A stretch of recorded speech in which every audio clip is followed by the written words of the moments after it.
मैं पूरी तरह से टूट चुकी थी।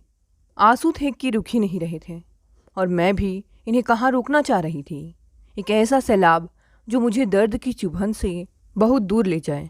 पर यह चाह कब किसकी पूरी हुई है जो मेरी होती। सवालों के घेरे में बंद कर पाँव उलझ गए और थम गई मैं। पर सवालों का उत्तर इतना पीड़ादायक होगा यह अकल्पनीय था। मीना जी, यह निर्णय आसान नहीं है। किसी और की बच्ची को स्वीकारना सहज नहीं है। ऐसा ना हो कि माँ का साया देने की चाह में पिता की उंगली भी छूट जाए। मैं बहुत डरता हूँ, आप फिर से सोच लीजिए। पर मैं कहीं भी सशंकित नहीं थी। मेरी ममता तो तभी हिलौरे मारने लगी थी जब रीमा को पहली बार देखा था। दादी की गोद में सिमटी वह दूध मुही बच्ची स्वयं को सुरक्षा के कवच में घेरे हुए थी। वह कवच जो मेरे अरुण से 7 फेरे लेने के बाद और रीमा की माँ बनने के बाद भी न टूटा। माँ, आप रीमा को मुझे दे दीजिए, मैं इसे सिला दूंगी। आप आराम से मौसी जी से बातचीत कर लीजिए। नहीं मीना, तुम रीमा की चिंता मत करो। जाओ देखो, अरुण को किसी चीज़ की ज़रूरत तो नहीं। ठीक है माँ। इससे अधिक कुछ नहीं कह पाई। कमरे से बाहर निकली तो मौसी जी की आवाज़ सुनकर पाँव वही थम गए। यह क्या सरला, तूने रीमा को मीना को दिया क्यों नहीं? जब से आई हूँ देख रही हूँ तो एक पल के लिए भी रीमा को खुद से दूर नहीं करती।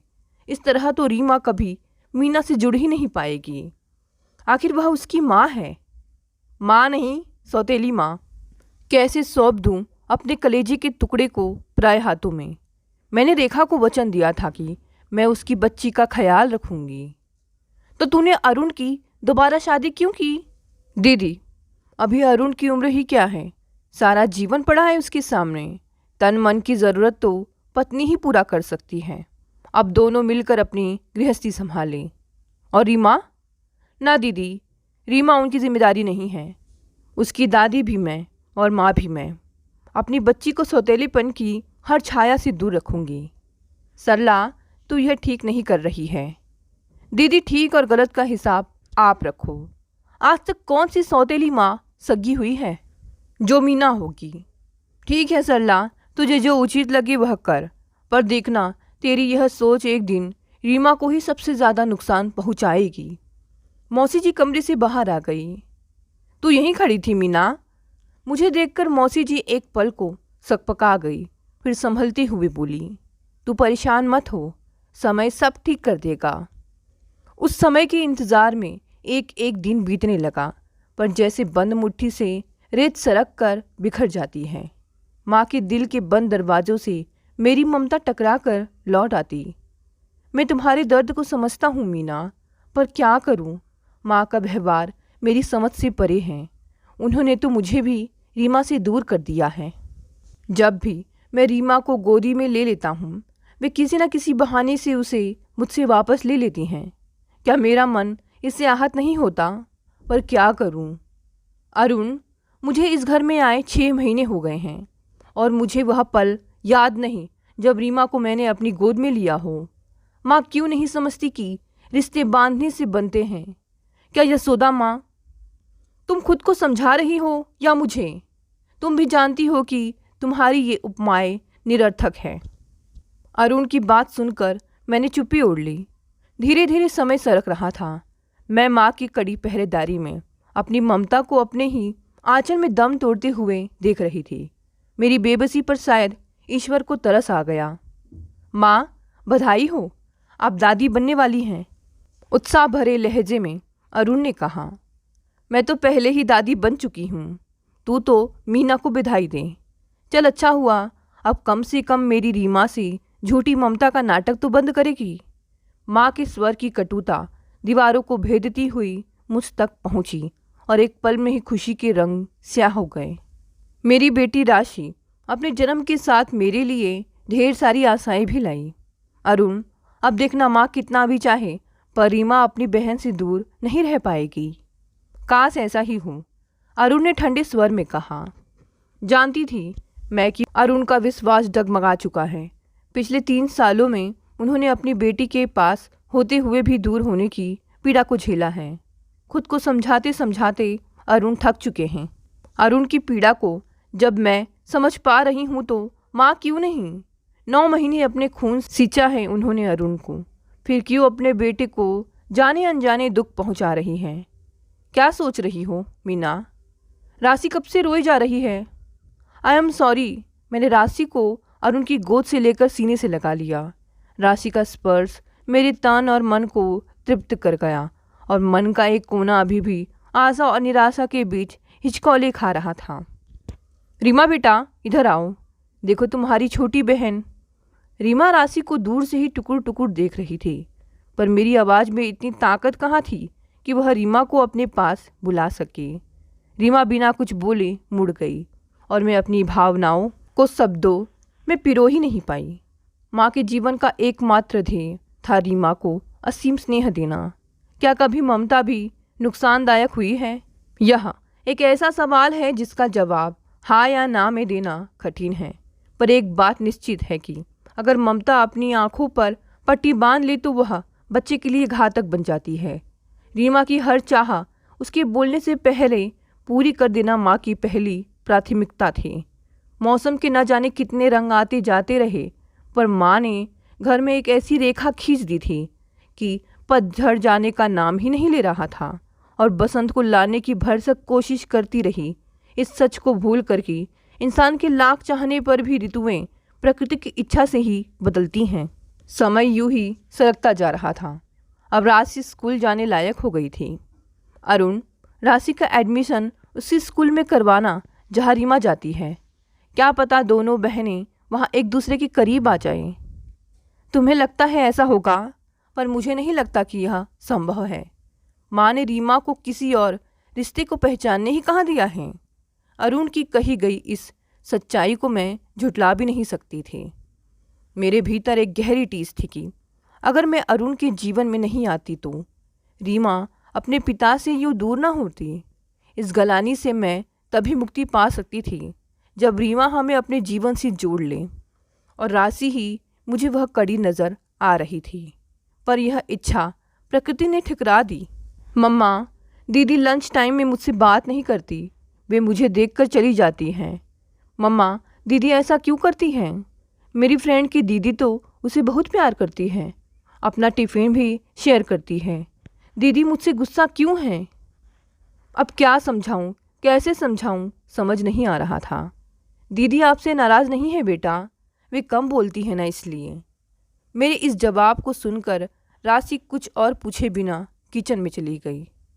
अरुण, कल तुम मेरे साथ बाजार चलना, रीमा के लिए कुछ कपड़े लाने हैं। माँ, पिछले महीने ही तो क्या हुआ? बच्ची को पहनने ओढ़ने का शौक़ है। तू जो कल राशि के कपड़े लेकर आया है। माँ, नर्सरी क्लास में यूनिफॉर्म नहीं है, इसलिए लाना ज़रूरी था, वरना वह तो रीमा के पुराने कपड़े पहनती आ रही है। तो इसमें अनोखी बात कौन सी हो गई? हर छोटा बच्चा बड़े भाई बहन के कपड़े पहनता है। खबरदार जो मेरी बच्ची के साथ भेदभाव करने की कोशिश की। माँ तो सौतेली है ही, अब बाप भी। माँ यह कहते हुए बरामदे में चली गई। अरुण बुद्ध बने माँ को जाते देखते रहे। अरुण, तुम माँ की बात को खामोशी से मान लिया करो। देखो, अब तुम्हारा मन भी दुखी हुआ और माँ को भी गुस्सा आ गया। मीना, क्या इस घर में स्थिति किसी से छिपी है? तनख्वाह का एक बड़ा हिस्सा तो घर की किस्तों में ही निकल जाता है, और यह कैसे संभव है कि रोज रोज? अरुण के स्वर की पीड़ा मेरे मन को बींध रही थी, पर क्या करूँ, अपनी बेबसी और लाचारी पर कभी कभी गुस्सा आता। मन करता कि माँ से चीख चीख कर कहूँ कि वे घर को 2 हिस्सों में ना बांटें। किस अधिकार से उन्हें कुछ कहती? उन्होंने तो ना मुझे अपनी बहू माना, ना ही रीमा की माँ। माँ रीमा के जितने करीब थी उतने ही राशि से दूर। दादी और दीदी के द्वारा दी गई अवहेलना राशि के भीतर घाव कर रही थी। यह सच मेरी पीड़ा को गहराए जा रहा था। समय की सुइयां टिक टिक करते आगे बढ़ती गई। धीरे धीरे न केवल राशि के घाव भर गए, बल्कि उसे अपने और रीमा के बीच का अंतर भी समझ में आ गया। माँ, आपने रीमा का रिजल्ट देखा है? 3rd division. तो क्या हुआ? तुझे नौकरी करवानी है क्या उससे? माँ, आप क्यों नहीं समझती कि पढ़ने लिखने का संबंध सिर्फ नौकरी करने से नहीं है? विद्या अच्छी समझ और सोच देती है। अरुण, यह भी खूब रही। तू बता, मैं अनपढ़ हूँ? तो क्या मुझ में अच्छी सोच और समझ नहीं है? माँ की इस बात को सुनकर अरुण चुप हो गए, पर मैं जानती थी कि उनका मन भीतर ही भीतर चित्कार कर रहा था। कुछ देर की खामोशी के बाद वे बोल पड़े। माँ, आज से रीमा को मीना पढ़ाएगी। बहुत हो गया यह पढ़ाई लिखाई का रोना। जितना पढ़ना है खुद पढ़ लेगी। अगर तुझे ज़्यादा चिंता है ना, तो घर पर ही इसका ट्यूशन लगा दे। ठीक है, ऐसा ही सही। अरुण ने समर्पण कर दिया। दूसरे दिन से रीमा को पढ़ाने के लिए ट्यूटर आने लगा। सिर्फ 2 दिन बाद ही माँ बोली, अरुण, रीमा को वह टीचर पसंद नहीं है, बात बात पर डांटता है। ठीक है, मैं बात करूँगा उससे। बात करने की कहाँ ज़रूरत है, निकाल दे उसे और कोई दूसरा रख ले। ठीक है। अरुण ने बात खत्म करने की मनसा से तुरंत माँ की बात पर अपनी सहमति जताई। मीना, क्या टीचर? नहीं अरुण, यह सच नहीं है। रीमा पढ़ाई में कम और इधर उधर ज़्यादा ध्यान देती है। टीचर ने 2-3 बार प्यार से समझाया, पर जब रीमा नहीं मानी तो थोड़ा ज़ोर से। मैं कहते कहते रुक गई कि कहीं मैं कुछ गलत तो नहीं कर रही। मैं समझ रहा हूँ, पर किया क्या जाए? रीमा को माँ के लाड़ प्यार ने इतना बिगाड़ दिया है कि उसे किसी की ऊंची आवाज़ सुनना तो दूर, बड़ों की सीख सुनना भी गवारा नहीं।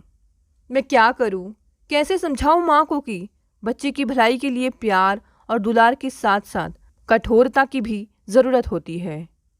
मीना, मैं कैसे भूलूँ कि ये वही माँ है जो बचपन में मेरे पढ़ाई ना करने पर पिटाई कर देती थी। और आज अरुण की हताशा से मेरा मन मुरझा गया। माँ के जोर देने पर टीचर बदल दिया गया और फिर कुछ दिनों के बाद रीमा को वही शिकायत। अरुण थकने लगे थे, पर मेरा अपराध बोध बढ़ता जा रहा था। बहुत ही खींचतान करके रीमा ने 12वीं पास की। माँ, रीमा अगर पढ़ना नहीं चाहती तो कुछ सीख ले, ऐसा काम जिसमें उसकी रुचि हो, और थोड़ा बहुत घर का काम। चुप कर मीना, तुझे शर्म नहीं आती? जो बच्ची से घर का काम करवाना चाहती है। तेरे सौतेलेपन की डाह आखिर डंक मारने लगी मेरी रीमा को। कान खोलकर सुन ले, यह घर मेरा है। अगर दोबारा ऐसी बात की ना, तो तुम सबका बोरिया बिस्तर बांध दूंगी मैं। बेचारी बच्ची पढ़ती कैसे? घर में पढ़ने लिखने का माहौल तो हो। ऐसा लग रहा था कि मेरे गाल पर माँ लगातार थप्पड़ मारी जा रही हैं, पर यह चोट तो शारीरिक चोट से कहीं अधिक गहरी थी। राशि जो दरवाजे पर खड़ी थी, ये सारी बातें सुनकर सहम गई। मम्मा, क्या दादी हमें घर से निकाल देंगी? नहीं बेटा, वे तो ऐसे ही। मेरे शब्द गले में अटक गए। एकाधिकार, एकाधिपत्य रीमा के जीवन का हिस्सा बन चुके थे। राशि, मेरे लिए चाय बना दे। राशि, पानी लाना। मेरा सूट प्रेस कर दे। राशि। रीमा के आदेशात्मक स्वर पूरे घर में गूंजते रहे थे और राशि कभी कभी झुंझला जाती। राशि, रीमा तुम्हारी बड़ी बहन है और बड़ों का काम हमें खुश होकर करना चाहिए। पर मम्मा, दीदी तो बड़ों का काम नहीं करती, दादी तक उनका काम करती हैं। वह दरअसल, राशि मेरे जवाब से संतुष्ट हो सके मैं ऐसे शब्दों को ढूंढ रही थी कि रहने दीजिए, जानती हूँ दादी को रीमा दीदी का काम करना पसंद नहीं। एक दिन अरुण, तेरी मौसी का फ़ोन आया था। रीमा के लिए रिश्ता बताया है। शाम को जल्दी घर आ जाना। लड़के वालों के घर चलकर रिश्ते की बात चलानी है। रीमा की शादी कैसे निभाएगी रीमा शादी के उत्तरदायित्वों को? समझौता, त्याग, समर्पण, ये शब्द तो रीमा के शब्दकोश में है ही नहीं, और इनके बगैर परिवार के दायित्वों का वहन नहीं किया जा सकता। कहीं रीमा जिम्मेदारियों से नहीं, मैं ये क्या सोचने लगी? मैंने स्वयं को धिक्कारा। माँ और अरुण को घर और वर दोनों पसंद आ गए। अरुण, राज करेगी हमारी बेटी वहाँ। पैसे की तो कोई कमी नहीं है, तभी तो समधन जी ने दहेज के लिए साफ मना कर दिया है। माँ खुशी से फूली नहीं समा रही थी। पर माँ, उन्होंने यह भी तो कहा था कि रीमा घर की बड़ी बहू बनकर सारे घर को संभाल ले। क्या रीमा संभाल पाएगी? मैंने पहली बार ऐसा बाप देखा है जो अपनी बेटी के अवगुण ढूंढ रहा है। माँ बाप तो वे होते हैं जो बच्चों के अवगुण होने पर भी उसे ढक दें, पर तू ऐसा क्यों करेगा? आखिर मीना की छाया का असर तो आएगा ही ना। माँ के इस तीखे प्रहार से अरुण सुन्न हो गए और मैं हमेशा की तरह आंसुओं के सैलाब में बहकर इन प्रहारों से दूर बहने की नाकाम कोशिश करने लगी। वह घड़ी भी आ गई जब रीमा घर से विदा हो गई। ऐसा लगा माँ ने पहली बार खुली हवा में सांस ली हो, जैसे कह रही हो, देख रेखा, मैंने तेरी बच्ची को सौतेली माँ की छाया से कितना दूर रखा है। मेरी बेचैनी रीमा के जाने की बात और भी बढ़ गई। हर समय मन शंकाओं से घिरा रहता था। आखिर वही हुआ जिसका सभी को डर था। अभी रीमा की शादी को 2 महीने भी नहीं बीते थे कि एक दिन सुबह सुबह रीमा घर आ गई। दादी, दादी, वह दौड़ती हुई माँ के कमरे में पहुंची। अरुण और मैं भी उसके पीछे पीछे भागे। दादी, मुझे उस घर में नहीं रहना। आदर्श की मम्मी बात बात पर चिल्लाती है और मेरी ननंद और देवर दिन भर मेरे कान खाए रहते हैं। कभी चाय बनाओ तो कभी घर की सफाई करो। क्या मैं नौकरानी हूँ? तू चिंता मत कर लाडो, मैं बात करूँगी उन लोगों से। तू जा नहा धोकर आराम कर ले। रीमा के कमरे में जाते ही माँ बोली, मैं जानती थी यही सब होगा। दहेज इसीलिए नहीं लिया कि घर के लिए नौकरानी चाहिए। अरुण, चल उस दामाद को फ़ोन मिला, खबर लेती हूँ उसकी। अरुण कुछ कहते कि दरवाजे पर घंटी बजी। देखा सामने आदर्श था। मम्मी, रीमा आई है क्या? हाँ बेटा, क्या तुम्हें बिना बताए आई है? जी मम्मी। अरुण और माँ भी कमरे में आ गए। बेटा, तुम्हारे और रीमा के बीच कुछ? अरुण के सवाल पर आदर्श का चेहरा उतर गया। मम्मी पापा, रीमा की नासमझी ने घर के लोगों को बहुत ठेस पहुंचाई है। इसके तानाशाही व्यवहार से मेरी मम्मी बहुत दुखी है। क्या आप यकीन करेंगे कि यह पानी का गिलास भी अपने हाथों से नहीं लेना चाहती। सुबह यह आंखें तभी खोलती है जब मम्मी या मेरी बहन इसके सामने चाय लेकर पहुँचे। पूरे दिन कमरे में अकेले बैठकर टीवी देखना, घर के किसी काम में हेल्प करना तो बहुत दूर की बात, अपना काम तक खुद तक ना करना इसकी आदत में शुमार है। हम सबको लगता था कि समय के साथ यह अपनी जिम्मेदारी समझने लगेगी, पर रीमा का यह व्यवहार अब हम सब की परेशानी का सबब बन गया है। दुख तो मुझे इस बात का है कि पिछले 3 दिन से मेरी मम्मी की तबीयत बहुत ख़राब है। उनका ख्याल तो रखना दूर की बात, उनके कमरे में जाकर हाल चाल तक पूछना रीमा ने उचित नहीं समझा। मैंने जब इस बात के लिए डांटा तो वह चीख चीख कर रोने लगी। अब आप ही बताइए, क्या मैंने गलत किया? तुम बिल्कुल परेशान मत हो आदर्श, मैं तुमसे रीमा के व्यवहार के लिए माफ़ी मांगती हूँ। जल्द ही सब ठीक हो जाएगा। 1-2 दिन वह यहाँ रह ले, फिर हम खुद ही उसे लेकर तुम्हारे घर आएंगे। मेरे इस आश्वासन के बाद आदर्श चला गया, पर माँ के लिए यह सब असहनीय था। तू कौन होती है रीमा को समझाने वाली? नहीं जाएगी रीमा उस घर में, यही रहेगी इस घर में। मेरी बच्ची मुझ पर बोझ नहीं। नहीं माँ, रीमा यहाँ नहीं रहेगी, उसे अपने घर जाना होगा। मीना, तेरी हिम्मत जो तू मेरे सामने, आखिर सौतेली माँ जो ठहरी। गुस्से में माँ दांत किटकिटाने लगी। माँ, क्या आप जानती हैं कि सौतेला किसे कहते हैं? दुख तो इस बात का है कि कुछ लोगों ने मिलकर माँ जैसे पवित्र रिश्ते को सौतेलेपन का तमगा पहना दिया है, पर कोई रिश्ता कभी सौतेला नहीं होता। सौतेला होता है हमारा व्यवहार, जो कभी किसी भी रिश्ते में निभाया नहीं जा सकता। यह कैसी परिपाटी है? अगर माँ जन्म देने वाली ना हो तो उसे अविश्वास की दृष्टि से देखा जाए।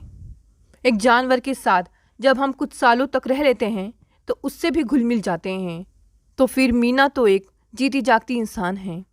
आज जो रीमा की स्थिति है ना, उसका कारण आपका अति स्नेह है। आपने उसे इतनी गहरी छाँव में रखा कि वह जान ही नहीं पाई कि जीवन का सच क्या है। माँ, क्या आपने बरगद के पेड़ के नीचे किसी पौधे को पनपते हुए देखा है? नहीं ना, आप वही बरगद की छाँव हैं। प्यार और दुलार का मतलब यह बिल्कुल नहीं कि बच्चों को उनकी गलतियों पर डांटा ना जाए। आंखें खोलकर देखिए और सोचिए, क्या रीमा को बचपन से ही कभी उसे उसकी जिम्मेदारियों को सिखाने की कोशिश की गई तो फिर एकाएक वह कैसे जिम्मेदार बन सकती है? अब आप क्या ट्यूटर की तरह आदर्श को भी बदल देंगी? यह क्या बकवास कर रही है? मीना तो अपनी मर्यादा में रहें। माँ, मर्यादा मैं नहीं आप तोड़ रही हैं। रिश्तों की हर मर्यादा आपने रीमा के मुंह में तज दी। आज आप आदर्श के परिवार को खरी खोटी सुनाने के लिए तैयार हैं। क्या आपने रीमा को बड़ों का सम्मान करना, छोटों से प्यार करना सिखाया है? जब जब अरुण या मैंने कोशिश की तो आपने हमें सौतेला कहकर दूर फेंक दिया। रीमा ने सिर्फ शासन करना सीखा है और उसमें उसकी गलती नहीं है, क्योंकि बच्चा हमेशा अपने बड़ों के व्यवहार को अपने जीवन के अंगीकार करता है। माँ, आदर्श या उसका परिवार क्यों रीमा की हुकूमत बर्दाश्त करेगा? रिश्तों को जोड़ने के लिए प्यार और समर्पण देना होता है। हमारा जीवन हमारी ही प्रतिध्वनि है। हम जो देते हैं ना, वही हम तक लौट कर आता है। आप ही बताइए, क्या शादी गुड्डे गुड्डियों का खेल है कि आज पसंद नहीं तो दूसरा ले आऊं? माँ, हमारी बच्ची हम पर बोझ नहीं है, पर अपने अंतर मन से पूछिए, क्या वाकई गलती रीमा की नहीं है? बच्चों को गलतियों को सुधारना और सही राह दिखाना ही तो माता पिता का दायित्व होता है। एक पल को मान लीजिए कि रीमा सब कुछ छोड़कर यही हमारे पास रह जाती है, तो वह करेगी क्या?